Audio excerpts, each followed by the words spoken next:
The title of your talk is Coding in the Style of Glee. All right? Glee. One more. If none of you have watched Glee, this is going to fall really, really flat. You all watch Glee, they just want to admit it. We're all hardcore Glees up here in CodeMash. All right, get ready. Cool. 3, 2, 1. Hi everyone, so this is my first US conference. It's delightful to be here in the US, particularly so I can say thank you for your wonderful cultural export. The pinnacle of culture that is Glee. Now I first watched this thinking that it was about high school kids singing, but I have now discovered the code behind the songs. It's all about code. It talks about newness. When I first developed on a ZX Spectrum with a basic manual, no stack overflow technology, just that one thick manual, and I gradually got into coding. And eventually, I started learning other languages, C from a reminder of random things. But learning is a perpetual process within development, and Glee celebrates that with getting to know you. I don't know how much harder it is learning a language than small kids, but, you know, we can go there. Glee also talks about specific technologies. Clearly, Man in the Mirror is about reflection, and reflection What new language or platform these days does not include some sort of way of finding out more about what's going on under the covers? That's not the only specific technology. We have interop. You're always caught between different platforms. So next time you're doing JNI, God help you. Next time you're doing interop, PMO, or just soap, rest, whatever, I want you to have Simon and Garfunkel in the back of your mind singing the wonderful Bridge Over Troubled Water across the web, talking one service to another, and of course persistence. I don't know whether Gloria Gaynor knows Hyperlink and Entity Framework, but of course we want our data to survive. As soon as we have committed that transaction, it has to stay there, at least for the moment. We'll talk more about that later on. So, unfortunately, we can't always get specs. We can't always get a perfect spec right at the start. Now, I don't know whether you'll agree with the punch of this song saying, if you try really hard, you might just get what you need. Sometimes you won't even get the specs that you need. And Glee sympathizes with you. But it also has a bit of an answer. Lean on me, lean and agile development. That we can adapt to constantly changing specifications.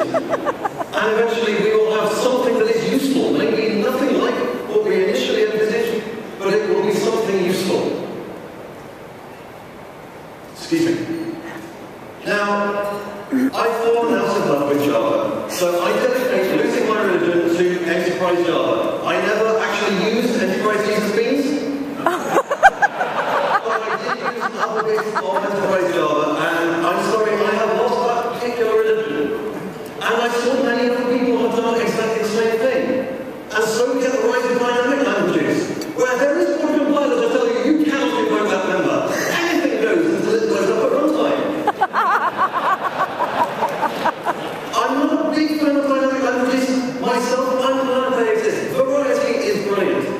It's wonderful that we have all these platforms. And I have noticed that before we always had passionate developers, but now we have happy developers. Ruby fans, I'm talking about you. I have never seen as happy developers as Ruby devs. They synchronizes you everywhere. I don't even use Ruby. I look at Ruby, I can't see what makes people happy, but it clearly does. Now, I don't know what the Glee writers have against Microsoft. I have nothing against Microsoft, but there is no Bustio Windows 10. There is no Bustio Linux, only Bustio Windows. So, yeah, I apologize for this, but it has to go in. However, since joining Google, I've been finding out more and more the importance of redundancy. Dirty word in most industries, but in our industries, redundancy is a good thing. We dance around making sure it'll all be safe if anything goes wrong. Because the one thing we do not want is... missed the plane.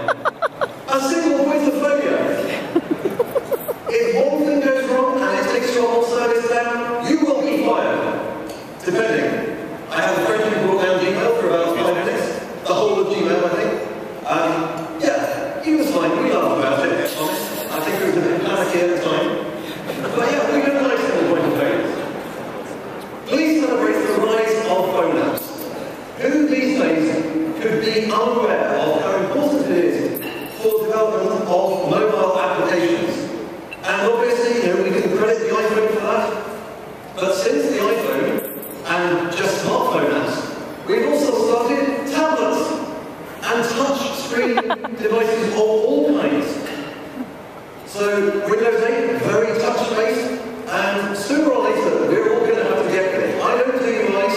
I've never done a touch UI in my life. I have no idea how it all works. But clearly, it's one of the ways forward.